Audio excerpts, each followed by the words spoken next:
Hello and congratulations to the class of 2025 at Penn State. We're so excited to welcome you to the Penn State community.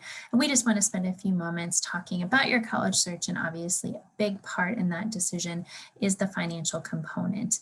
So we want to talk to you a little bit about Penn State student aid, the different options you have in financing your education, so you can make that determination about whether Penn State is not only a good fit for you academically, but financially as well. My name is Kim Amy, and I'm here to speak to you on behalf of the Student Aid Office. Student aid at Penn State is based on really the free application for federal student aid, so the FAFSA. That is the main form that you'll need to complete to be evaluated for student aid. At the university, we do not use or accept the CSS profile. The FAFSA is all you need. So that did become available on October 1st. So if you have not completed the FAFSA, certainly can still go and do that. You just need to get your FAFSA ID, and you can do so at fsaid.ed.gov. We had a recommended filing date of December 1st for that FAFSA, but we still accept the FAFSA after that date. So even if you haven't completed that yet, send that to us as soon as possible, and we can evaluate you for all the different types of aid at Penn State. For those of you who did submit the FAFSA by December 1st, you should expect to get that aid package starting in early February. For those of you who are also been accepted to the summer session and want to attend in the summer session, please know that the FAFSA you'll need to complete is actually for the prior academic year, because summer is actually at the end of the academic year. So summer students, you'll have to do 2 FAFSAs for us to award aid for both the summer and then the full school year of the fall and the spring. So now that you have some of those details, let's go into a little bit more detail about the types of aid at Penn State. So first and foremost, the way that most students help pay for their education, and Penn State is no different, is through loans.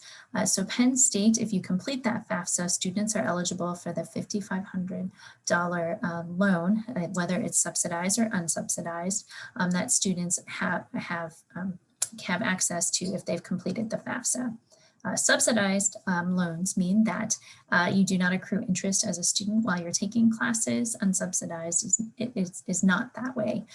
You cannot pick which loan you get from that FAFSA, subsidized or unsubsidized, but know that you have that option, and that's something that you would receive if you submit the FAFSA to Penn State.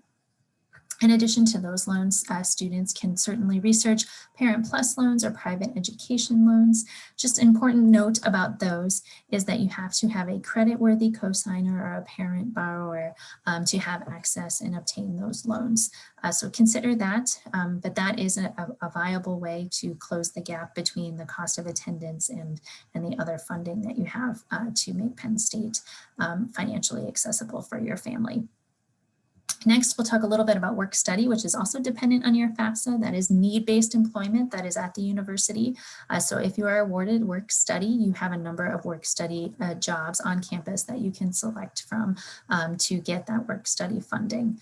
If you do not qualify for work study, do not worry. You definitely have a large selection of hourly jobs on campus. We call them wage staff positions, or jobs throughout the community of State College around the university. So a lot of ways that you can also earn money while you're in school. And families definitely pay attention to that. Actually, research shows that if you have a job while you are a student, you actually perform better in classes. So whether you have work study or you get a wage job, that is a nice way to help also pay for your education. The other 2 options there, grants and scholarships, those are most appealing to students and families because those are free money options that you do not have to pay back. Grants are based on the FAFSA. Those are need-based options for students. So definitely complete that FAFSA, and if you qualify, you could have some grants. For example, students from Pennsylvania can qualify for the Pennsylvania State Grant if they submit that FAFSA by May 1st. So pay attention to any deadlines that might be tied with those. And then lastly, scholarships. There are a lot of opportunities to research scholarships both inside and outside of the university. About 25% of Penn State students do have some type of scholarship, but I will say that often scholarships, you see those more at the upper level for students, so junior and senior students having more of those scholarship opportunities than our first and second year students. But you can research all those different opportunities at our student aid website. You'll see that in the lower corner there. It's studentaid.ed.gov. tuition.psu.edu. You can research the different academic college scholarships that are available, what deadlines they might have, what you might qualify for, as well as you can research those different private loans that are available to students and watch tutorials about that process. So definitely connect with that student aid website to learn more about your different types of aid. In order to keep planning for attending Penn State, we wanted to share with you the current cost of attendance. Tuition is set every July by our Board of Trustees. So this is the current year tuition rates, but it'll work for estimation purposes as you're looking at your future cost of attendance. You'll see there in the tuition rates, we have rates for Pennsylvania as well as out-of-state students. We are a state-affiliated institution, which is why you see different tuition rates for our Pennsylvania residents. You'll also see in terms of the numbers there, we have the tuition as well as room and meals. We have subtracted those federal student loans that every student who does the FAFSA qualifies for at that $5,500 amount. So then you'll see the difference there that students are responsible for meeting, and that's where maybe those private education loans or Parent Plus loans can come in handy as you're evaluating your options. You see in the lower corner there, that website, which is tuition.psu.edu. That website is there so you can actually dive in more deeply into the cost of attendance and put some of your specific factors there so you can get a better estimate of what your future cost of attendance will be. So in summation, just some things to think about as you're planning for the financial aspect of attending college, and particularly Penn State. That free application for federal student aid is definitely important to get to our office. If you haven't yet, do not worry, send that as soon as you can. Those of you who sent it by December 1st, you'll start getting aid awards in the beginning of February. We talked about those different scholarship opportunities. Obviously, our academic colleges award you based on your academic performance in high school. They do have scholarships available for first-year students, and you can find those on the student aid website.